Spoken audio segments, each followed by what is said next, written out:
A massive choke point in global energy transit is flashing red, and institutional capital is quietly repricing systemic risk. Geopolitical tensions around the Strait of Hormuz are no longer distant news, they are active threats to capital flows.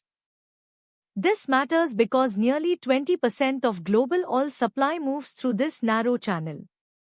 If the corridor shuts down, energy markets face an unprecedented supply shock. For an economy that imports over 80% of its crude requirements, like India, this is a direct structural challenge. The street is trying to calculate whether this friction triggers a systemic market correction. To understand the structural vulnerability, we must look at the makeup of the Nifty 50 index. A significant portion of India's corporate earnings engine relies on stable input costs. When energy prices escalate, it triggers a cascading margin squeeze across multiple sectors, from paints and chemicals to aviation and logistics. This means a disruption in the Middle East changes the underlying unit economics of the entire domestic market. We are analyzing a major structural shift in how national asset valuations are built.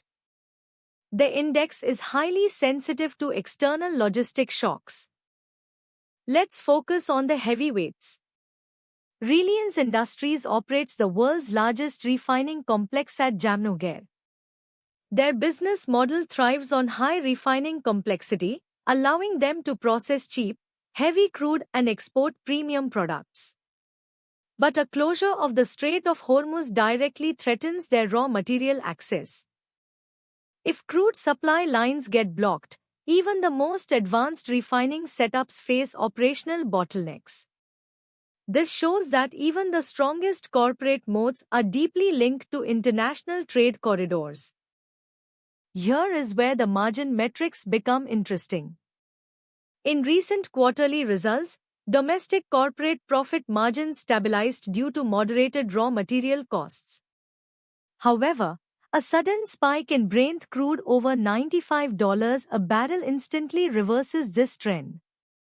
For paint companies or tire manufacturers, raw material costs represent over 50% of total expenses. A prolonged blockade in the Persian Gulf will show up directly as gross margin contraction in the next 2 quarters. We are looking at a rapid erosion of the domestic earnings recovery. Now look at how public sector oil marketing companies like BPCL are positioned. These entities operate on tight, regulated margins. When global crude prices spike, they cannot immediately pass on the entire cost to consumers without fueling retail inflation. This results in severe under-recoveries and capital erosion. On the flip side, upstream producers like ONGC might see short-term revenue growth from higher oil realizations, but windfall taxes often limit their net profitability. The financial statements show a clear vulnerability to global energy supply lines. The next signal comes from management's capital allocation and sourcing strategy. Reliance leadership has consistently discussed diversifying their crude basket, sourcing more oil from Russia and West Africa. But physical logistics still dictate terms. If shipping lanes in the Middle East freeze, global freight rates surge across all shipping corridors. Management's commentary suggests that maintaining supply continuity will require paying higher logistics premiums, directly impacting their gross refining margins. The corporate strategy must now pivot from optimization to absolute survival of the supply chain. Another critical vector is L&T, a major bellwether for capital expenditure. Their management has highlighted a massive order book originating from the Middle East, particularly Saudi Arabia and the United Arab Emirates. A serious escalation in the region threatens project execution timelines and workforce safety. If capital expenditure programs in the Gulf are paused or delayed due to geopolitical conflicts, it directly impacts the revenue recognition timelines for India's largest infrastructure player. This highlights how domestic engineering giants are exposed to regional stability. Let's zoom out to the broader industry reality. The Strait of Hormuz is a unique geographical choke point. There are very few viable bypass pipelines, and none have the capacity to handle 20 million barrels of oil per day. If Iran moves to disrupt this passage, the global energy market immediately loses its primary buffer capacity. This isn't just about oil prices, it's about the physical disruption of trade flows that cannot be resolved quickly. The global shipping industry is already grappling with elevated container rates, making any new disruption highly compounding. That leads us to a bigger question regarding maritime logistics. War risk insurance premiums for tankers operating in the region will surge overnight. Even if ships continue to pass, the cost of transit increases exponentially. These shipping rates are passed down directly to the importing countries.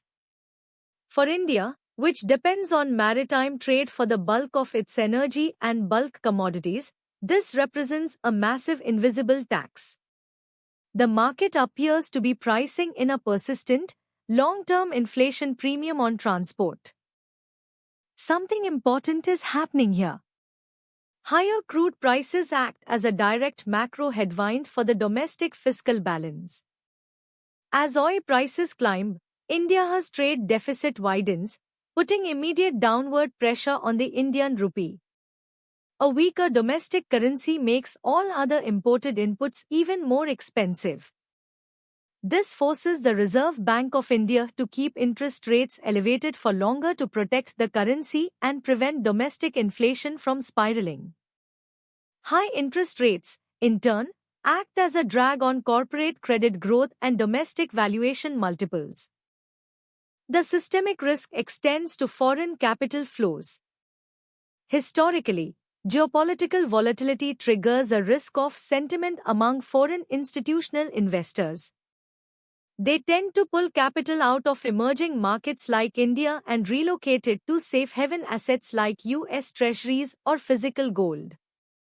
This capital rotation creates sudden liquidity pressure in the domestic stock market, driving short-term volatility.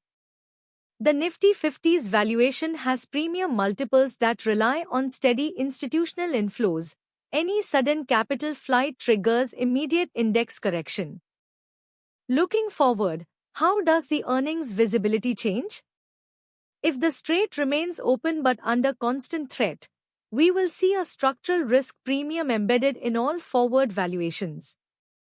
Analysts will have to revise their earnings per share estimates downward for energy-sensitive sectors.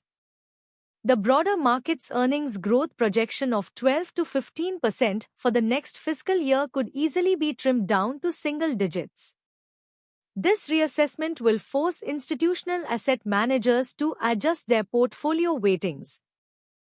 This brings us to valuation compression. The Indian market has traded at a significant premium relative to other emerging economies, driven by strong domestic earnings visibility. But when global systemic risks rise, these premium valuations become harder to justify. If global risk-free rates rise alongside energy prices, equity risk premiums must expand. This means even if corporate earnings remain flat, stock prices must adjust downward to reflect the higher risk environment. The street is preparing for a valuation reassessment. How should portfolio managers navigate this complexity? From a tactical perspective, defensive positioning is crucial. We are seeing a clear capital rotation. High beta sectors with high import dependence are placed on a trim consideration. Conversely, domestic defense contractors, public sector upstream producers like ONGC, and pharmaceutical players with local sourcing are emerging as relative safe havens. We are placing domestic oil producers like ONGC on a breakout watch, as their localized production assets remain insulated from global maritime choke points and benefit from elevated energy realizations. Geopolitical escalation is rarely a straight line, but institutional investors must prepare for structural shifts rather than reacting to daily headline volatility. To stay ahead of these structural capital rotations and secure institutional grade market intelligence, make sure you are subscribed to SR Money News IN. Hit the notification bell to receive a deep dive analysis as soon as it drops. Let us know in the comments how you are insulating your portfolio against these emerging trade corridor risks. We will see you in the next analysis.